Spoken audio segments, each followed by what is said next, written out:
Exodus chapter 14. Then the Lord gave these instructions to Moses: Order the Israelites to turn back and camp by Pi Ahava between Migdal and the sea. Camp there along the shore across the Baal and Zephon. Then Pharaoh would think the Israelites are confused. They're trapped in the wilderness, and once again I will harden Pharaoh's heart, and he will chase after you. I've planned this in order to display my glory to Pharaoh and his own army. After this, the Egyptians will know that I am the Lord, for the Israelites camped there as they were told. When the word reached the king of Egypt that the Israelites have fled, Pharaoh and his officials changed their minds. What have we done letting all those Israelite slaves get away, they asked. So Pharaoh harnessed his chariot and called up his troops. He took with them 600 of Egypt's best chariots along with the rest of the chariots of Egypt, each with its commander. The Lord hardened the heart of Pharaoh, the king of Egypt, so he chased after the people of Israel, who had left with fists raised in defiance. The Egyptians chased after them with all their forces in Pharaoh's army, all his horses and chariots, his charioteers, and his troops. The Egyptians caught up with all the people of Israel, and they were camped beside the shore near Pi Ahava, across from Baal Zephon. As Pharaoh approached, the people of Israel looked up and panicked when they saw the Egyptians overtaking them. They cried out to the Lord, and they said to Moses, Why did you bring us out here to die in the wilderness?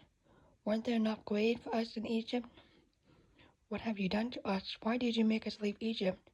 Didn't we tell you this would happen while we were still in Egypt?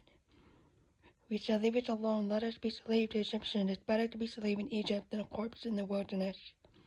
But Moses told the people, Don't be afraid. Just stand still and watch the Lord rescue you today. The Egyptians you see today will never be seen again. The Lord himself will fight for you. Just stay calm. And the Lord said to Moses, Why are you crying out to me? Tell the people to get moving. Pick up your staff and raise your hand over the sea. Divide the water so the Israelites can walk through the middle of the sea on dry ground. And I will harden the hearts of the Egyptians, and they will charge in after the Israelites. My great glory will be displayed through Pharaoh and his troops, his chariots and his charioteers. When my glory is displayed through them, all Egypt will see my glory and know that I am the Lord.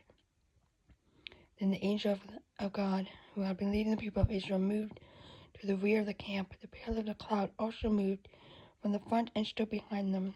The cloud settled between the Egyptian and Israelite camps.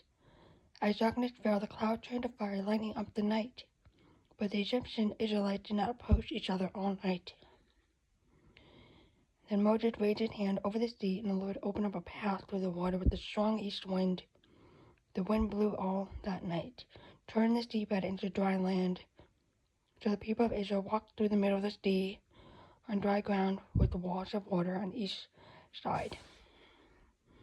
Then the Egyptian, all the Pharaoh's horses, chariots, and charioteers chased them into the middle of the sea.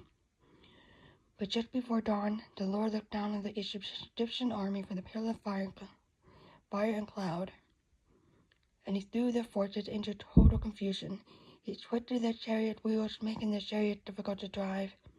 Let's get out of here, away from these Israelites, the Egyptians shouted. The Lord is fighting for them against Egypt. When all the Israelites had reached the other side, the Lord said to Moses, Raise your hand over the sea again.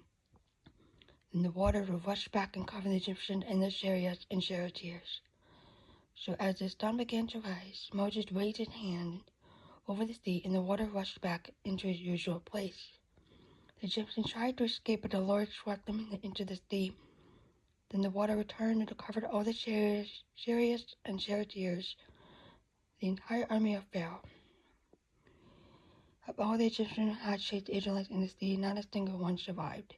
But the people of Israel had walked through the middle of the sea on dry ground, as the water stood up like a wall on both sides. That is how the Lord rescued Israel from the hand of the Egyptians that day. And the Israelites saw the bodies of the Egyptians washed up on the seashore. When the people of Israel saw the mighty powers the Lord had unleashed against the Egyptians, they were filled with awe before him. They put their faith in the Lord and his servant Moses.